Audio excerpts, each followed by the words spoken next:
40 hari. Di sanalah Nabi Musa alaihissalam meminta kepada Allah permintaan yang besar. Apa itu? Nabi Musa meminta supaya Allah menampakkan dirinya kepada dirinya. Nabi Musa minta supaya Allah menampakkan dirinya. Apa kata Allah? Dalam Quran dikatakan, "Lan tarani, wahai Musa, kamu tidak akan bisa melihat saya." Dan memang tidak mungkin, mustahil bisa dilihat di dunia ini. Kata Allah, "Walakin anzur ilal jabal." Lihatlah kepada gunung. Fa in istaqarra makana, kalau dia masih tetap di tempatnya, fasawfa tarani, engkau akan bisa melihat aku wahai Musa. Apa yang terjadi ketika Allah menampakkan dirinya, ya, keagungannya baru pada gunung, maka gunung itu hancur lebur. Maka tersungkurlah Nabi Musa pingsan. Tidak bisa melihat Allah Subhanahu wa ta'ala. Subhanallah. Para jamaah sekalian yang dirahmati oleh Allah, di mana peristiwanya itu? Di Bukit Tursina. Nah, dan tentunya disebutkan ya, selama 40 hari, lama sekali. Ya kan? Allah Subhanahu wa ta'ala berbincang-bincang dengan Nabi Musa alaihissalam di sana. Nabi kita Muhammad SAW menyebutkan, ya, dalam hadis riwayat Imam Muslim, salah satu perbincangan Allah kepada Nabi Musa. Nabi Musa tanya kepada Allah Subhanahu wa ta'ala tentang manusia yang paling rendah derajatnya di surga. Itu diantara perbincangan Allah dengan Nabi Musa di Bukit Tursina itu, di Gunung Sinai, Bukit Sinai. Nabi Musa tanya, "Ya Allah, siapakah makhluk manusia yang paling rendah derajatnya di surga?" Maka Allah berfirman, Allah menyebutkan kepada Nabi Musa, "Wahai Musa, sesungguhnya manusia yang paling rendah derajatnya di surga," yang paling rendah ini Pak ya. Karena surga itu kan berderajat-derajat. Dalam hadis disebutkan surga itu punya 100 derajat, 100 tingkatan. Antara satu tingkatan dengan tingkatan berikutnya berbeda. Musa tanya, ini pertanyaan yang cerdas ini. Karena kalau mau ditanya yang paling nikmatnya, tidak usah ditanya lagi. Kenapa? Surga itu mala ainun ra'at, wala udunun sami'at, wala khatar ala qalbi bashar. Tidak mungkin bisa terlihat oleh mata, tidak mungkin terdengar oleh telinga, dan tidak pernah terbersit dalam hati siapapun juga. Itu surga. Makanya Musa tanya yang paling rendahnya siapa ya Allah? Bagaimana nikmatnya itu? Maka Allah menceritakan kepada Musa, "Wahai Musa, ya, sesungguhnya manusia yang paling rendah derajatnya di surga, masuk surga, tapi yang paling rendah ini, mereka dia adalah seorang yang masuk surga paling terakhir. Setelah semua penduduk surga masuk ke dalam surga, maka dia yang paling terakhir. Maka tatkala dia mau masuk surga, ya, dia lihat di dalam surga betapa indahnya surga itu. Dia belum masuk ke surga, maka dia berkata, "Ya Allah, ya Rabbi, wahai Rabbku, aku mau kemana di dalam surga ini? Sungguh di dalamnya telah berisi hamba-hambamu yang beriman, yang menjadi penghuni surga. Di mana tempatku ya Allah?" Dia bertanya seperti itu. Maka Allah berfirman, ya, karena dia yang paling terakhir ini, "Wahai hambaku, inginkah engkau kuberikan, ya, surga yang kenikmatannya seperti raja yang paling megah di dunia?" Allah berfirman seperti itu kepada dia. Maka langsung hamba ini berkata, "Raditu ya Rabb, aku ridha wahai Rabb untuk mendapatkan yang itu saja." Lihat, ketika dia berkata seperti itu, Allah katakan, "Bagimu seperti itu dan seperti itu, ditambah lagi seperti itu, ditambah lagi dan ditambah lagi." 5 kali Allah sebutkan, dikali lipat, dikali 5. Dia berkata, "Raditu ya Rabb, aku ridho wahai Rabb. Sudah cukup wahai Rabb, itu sudah aku mau, sudah itu." Apa kata Allah Subhanahu wa ta'ala? Allah ingin menampakkan betapa luasnya itu surga. Walaupun kamu yang memang yang terakhir masuk surga, yang paling rendah derajatmu, kamu mendapatkan seperti raja di dunia, 5 kali lipat daripada itu. Kemudian Allah katakan, dan 10 kali lipat yang seperti itu lagi. Berarti 5 kali 10 berapa itu Pak? 50 kali lipat seperti raja di dunia. Subhanallah, ini yang paling rendah. Bagaimana yang paling nikmatnya, yang paling tingginya itu? Subhanallah. Para jamaah sekalian yang dirahmati dan dimuliakan oleh Allah, itu surga. Dan yang paling tingginya adalah Jannatul Firdaus. Di sana ada Nabi kita Muhammad sallallahu alaihi wasallam. Bagaimana yang paling tingginya itu? Makanya kata Nabi, kalau minta surga jangan tanggung-tanggung, minta Firdaus. Kata Nabi sallallahu alaihi wasallam. Ini para jamaah sekalian yang dirahmati oleh Allah. Nah, inilah salah satu perbincangan Allah dengan Nabi Musa di Bukit Tur Sina. Allah sebutkan di dalam ayat yang kedua ini, wa turi sinin, demi Bukit Sinai, Tur Sina. Jamaah yang dirahmati dan dimuliakan oleh Allah. Kemudian ya, Allah Subhanahu wa taala menyebutkan di ayat yang berikutnya, ayat yang ketiga, wa hadzal baladil amin. Baik, sebelum kita melangkah ayat yang ketiga ini, masih ada satu peristiwa lagi sebenarnya di Bukit Tur Sina ini, ya. Bukit Tur Sina ini disebutkan oleh para ulama juga sebagai benteng, ya, pertahanan kaum muslimin dari Ya'juj dan Ma'juj. Nah, disebutkan ya, di akhir zaman nanti, tatkala Allah Subhanahu wa taala menurunkan Nabi Isa alaihi salam untuk membunuh Dajjal dan terbunuh Dajjal, maka pada saat itu terciptalah keamanan yang luar biasa di seluruh dunia bersama dengan Imam Mahdi. Nah, maka tatkala itu disebutkan, Allah berfirman kepada Nabi Isa, ya Isa, ahris ibadi ila tur. Wahai Isa, bawalah hamba-hambaku ke Bukit Tur Sina. Di akhir zaman ini, Pak. Bawalah hamba-hambaku ke sana. Kenapa? Karena aku akan mengeluarkan pasukan yang la tudan, yang tidak akan terkalahkan. Siapa mereka? Ya'juj dan Ma'juj. Kalau Dajjal dan pasukannya masih bisa ditumpas oleh Imam Mahdi dan Nabi Isa. Kalau Ya'juj dan Ma'juj tak bisa. Luar biasa Ya'juj dan Ma'juj itu, Pak. Banyaknya jumlahnya, sampai disebutkan ketika dia melewati sungai danau, ya, habis danau itu dibunuh oleh mereka. Yang paling terakhir tidak dapat. Banyaknya jumlah itu, ya kan? Kalau orang saja ya berkumpul, nah minum mungkin habis ya. Tapi karena saking banyaknya, disebutkan dalam hadits yang sahih, sampai habis itu danau, Pak. Diminum oleh si Ya'juj dan Ma'juj ini. Makanya dia pasukan yang tidak bisa terkalahkan. Manusia tidak bisa mengalahkan. Sampai akhirnya Allah Subhanahu wa taala yang membinasakan sendiri Ya'juj dan Ma'juj itu. Nah, ini juga termasuk di antara sejarahnya Bukit Tur Sina ini. Itu yang nanti akan terjadi di akhir zaman, sebagaimana yang disabdakan oleh Nabi. Nah, kemudian pada ayat yang ketiga masih dalam sumpah Allah, wa hadzal baladil amin, dan demi ya al baladil amin, negeri yang aman ini. Negeri apa? Negeri Makkah. Allah Subhanahu wa taala sebutkan negeri Makkah sebagai negeri yang aman. Kenapa? Yang memasukinya akan aman. Sebagaimana disebut di dalam ayat, ya kan?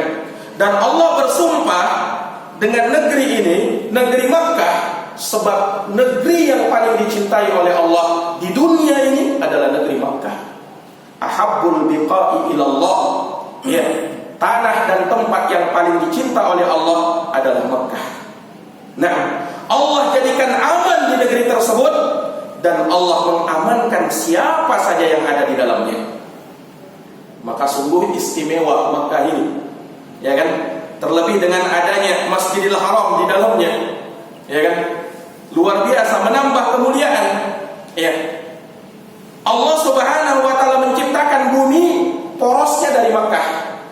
Kemudian negeri-negeri yang jauh berpusat darinya. Nah, makanya Makkah itu disebut Ummul Qura. Ummul Qura apa artinya, Pak?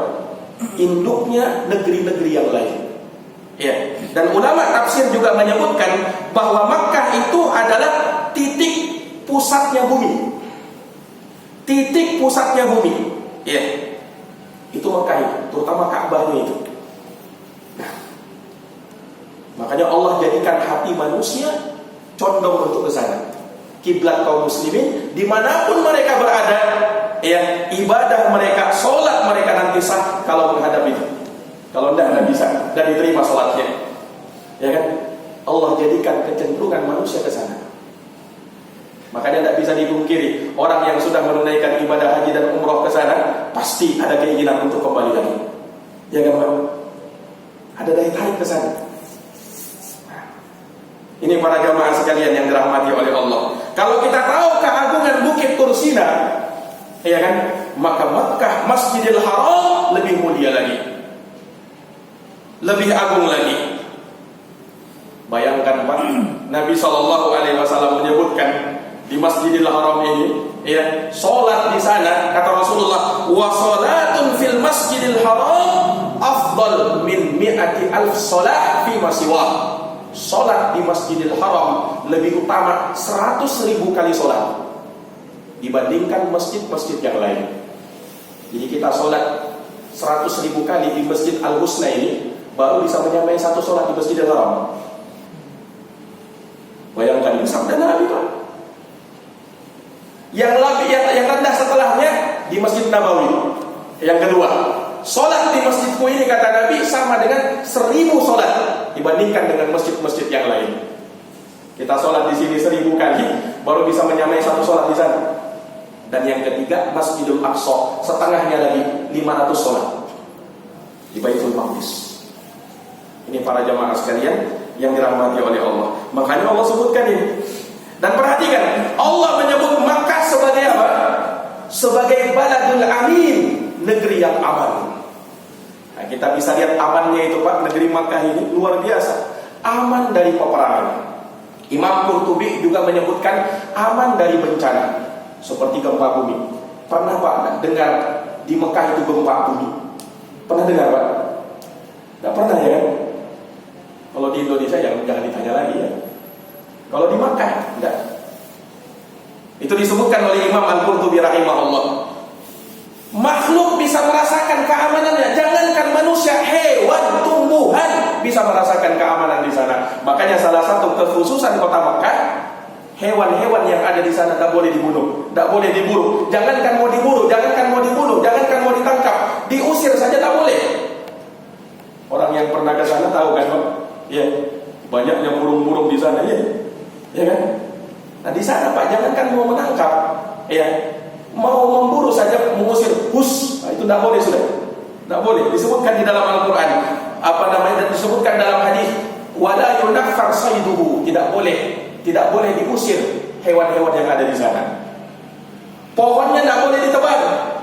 Lihat. Jadi bukan hanya manusia yang merasakan keamanan, hewan, tumbuh-tumbuhan merasakan keamanan di sana. Luar biasa. Makanya Allah Subhanahu wa taala sebutkan ini yang terakhir. Jamaah yang dirahmati oleh Allah Subhanahu wa taala. Nah, istimewanya negeri Makkah ini Allah jadikan sebagai tanah haram, tanah suci. Ya. Makanya kebaikan yang dilakukan di sana dilipat gandakan oleh Allah Subhanahu wa taala, sebagaimana kejahatan dosa yang dilakukan di sana dilipat gandakan oleh Allah. Kenapa? Tanah suci, tidak boleh dinodai. Ya. Melakukan maksiat, pelanggaran haram hukumnya. Dan luar biasanya ini negeri Makkah ini, negeri yang tandus padang pasir kan Pak. Tapi subhanallah, semua buah-buahan kita bisa dapatkan di sana. Terbukti dengan firman Allah Subhanahu wa taala. Allah Subhanahu wa taala mendatangkan buah-buahan di sana, segalanya bisa kita dapatkan. Yang ada di Indonesia kita bisa dapatkan di sana. Bahkan yang tidak ada di Indonesia di sana ada. Ya kan? Lihat di dalam Quran, Pak. Allah Subhanahu wa taala mengatakan, "Awalam numakkin lahum haraman amina yujba ilaihi thamarat kulli syai'in rizqan min ladunna." Dalam surat Al-Qasas ayat 57. Iya. Bukankah kami telah mengokohkan untuk mereka negeri Makkah itu sebagai negeri yang suci, negeri yang aman, yujba ilaihi. Perhatikan, yujba ilaihi, didatangkan kepadanya secara terus-menerus buah-buahan sebagai rezeki dari sisi kami. Subhanallah. Ini para jamaah sekalian, dan ini tidak lain dan tidak bukan berkat doanya Nabi Ibrahim terhadap negeri ini. Ya kan? Yang membangun negeri ini Makkah ini siapa sejarahnya? Nabi Ibrahim dan Nabi Ismail, keluarganya, ya kan? Nah, makanya Nabi Ibrahim berdoa, wa il qala Ibrahim rabbi ja'al hadza baladan amina. Dan ingatlah tatkala Ibrahim berkata, wahai Rabbku, jadikanlah negeri ini negeri yang aman, warzuq ahlahu minats tsamarat, dan berikanlah rezeki kepada penduduknya dari buah-buahan, man amana minhum billahi wal yaumil akhir, yang beriman kepada Allah Subhanahu wa taala dan negeri akhir. Didoakan Nabi Ibrahim, dan tentunya kita tahu doanya Nabi Ibrahim itu makbul, doanya Nabi. Nah, sampai pada hari ini luar biasa, negeri Mekah.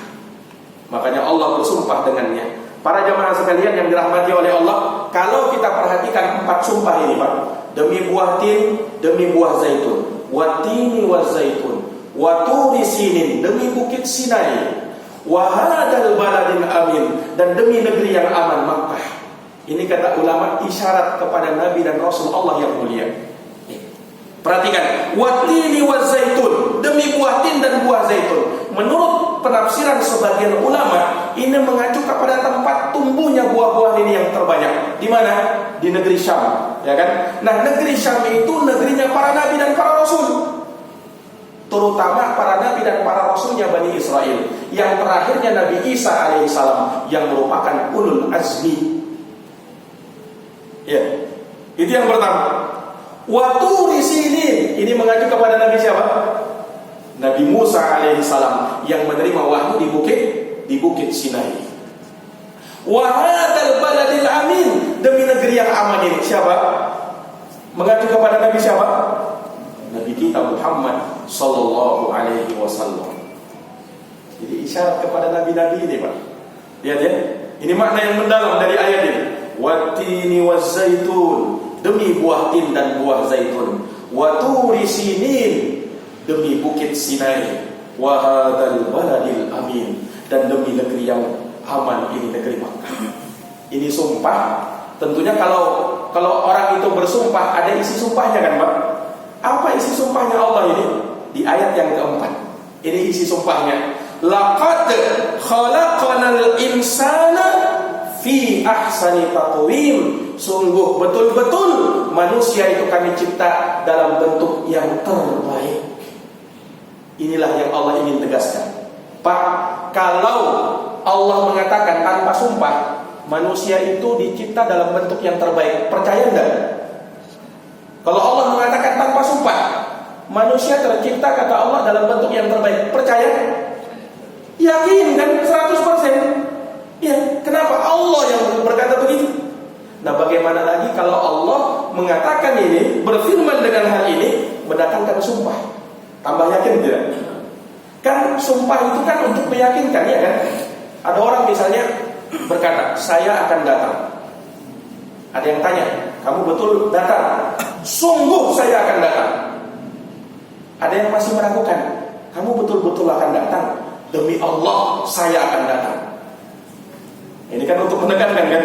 Sama ketika Allah ingin menekankan ini, Allah ingin menegaskan ini betul-betul ini. Manusia Allah ciptakan dalam bentuk yang terbaik. Tidak ada yang bisa mengalahkan bagusnya penciptaan manusia ini. Disebutkan, Pak, ada kisah yang menarik oleh Imam Ibnul Arabi di dalam tafsirnya. Ada seorang laki-laki ya, yang bernama Isa bin Musa. Namanya dia ya, namanya Isa bin Musa. Dia memiliki seorang istri yang sangat cantik jelita. Dia berkata kepada istrinya yang cantik ini, dia berkata, wahai istriku, betapa cantiknya dirimu. Ya, sungguh jikalau rembulan itu lebih cantik daripada kamu akan saya talak 3. Karena dia menganggap istrinya lebih cantik dari rembulan. Istrinya lebih cantik dari rembulan. Mendengarkan itu, istrinya kaget, langsung dia tutup kamar. Wahai suamiku, saya takut jatuh talak sama saya. Talak 3 lagi. Kalau talak 3, Pak, sudah pisah itu kan. Kalau masih talak 1, talak 2, mending masih bisa 7. Kalau talak 3, bisa sudah, cerai. Maka langsung istrinya mengurung diri. Ini suaminya memuji tapi berlebih-lebihan. Nah, akhirnya menyesal ini suaminya. Bagaimana ini? Akhirnya dia pun mengajukan perkaranya kepada khalifah. Khalifah ketika itu bernama Abu Ja'far Al-Mansur. Nah, khalifah juga kebingungan ini bagaimana ini. Akhirnya dia undang seluruh para fuqaha, para ahli fikih untuk memutuskan perkaranya apakah jatuh talak atau tidak. Kan dia berucap sama istrinya, wahai istriku, jikalau rembulan lebih cantik, lebih indah dari dirimu, kamu saya talak 3. Karena dia ingin menegaskan, ingin menekankan kamu itu lebih cantik dari bulan. Nah, dikumpulkan para khalifah, kumpulkan para ahli fikih, ya, maka para ahli fikih kebanyakan mengatakan jatuh talak. Sedihnya suaminya ini. Nah, sedihnya dia jatuh talak. Padahal dia ingin memuji istrinya saja. Nah, tapi ada salah seorang ahli fikih, sahabatnya Imam Abu Hanifah, yang ketika itu diam, tidak ada suaranya. Maka khalifah tanya, kenapa kamu tidak berpendapat? Apa kira-kira pendapatmu? Apakah kamu menyelisih para fuqaha ini? Nah, maka dia pun berbicara. Dia berbicara, membuka dengan surat Wattini wazzaitun, wa turi sinin, wa hadzal baladil amin, laqad khalaqnal insana fi ahsani taqwim. Nah, ini berdasarkan ini ayat. Berdasarkan ini ayat, wahai khalifah, tidak salah yang diucapkan orang itu. Betul. Manusia lebih indah daripada rembulan. Khalifah langsung mengatakan, ini dia yang benar. Selamat dia langsung, lega dia si pemuda tadi. Nah, betul ternyata, alhamdulillah selamat. Tidak jadi tertalak. Subhanallah. Ini untuk menunjukkan apa, Pak? Bahwasanya manusia memang diciptakan oleh Allah Subhanahu wa taala dalam bentuk yang terbaik, bahkan mengalahkan cantiknya rembulan. Jadi kita ini biar begini-begini tetap lebih indah dari bulan, kan? Berdasarkan ayat ini, Pak. Subhanallah. Nah, tadi sudah waktu ini. Sudah azan, Pak. Baik, wallahu a'lam. Insyaallah kita lanjutkan di pertemuan yang akan datang untuk ayat-ayat berikutnya. Nah, demikian lebih dan kurang yang mohon dimaafkan. Hadanallahu wa iyyakum ajma'in. Subhanakallahumma wa bihamdika asyhadu an la ilaha illa anta astaghfiruka wa atubu ilaik. Walhamdulillahirabbil alamin. Wassalamu alaikum warahmatullahi wabarakatuh.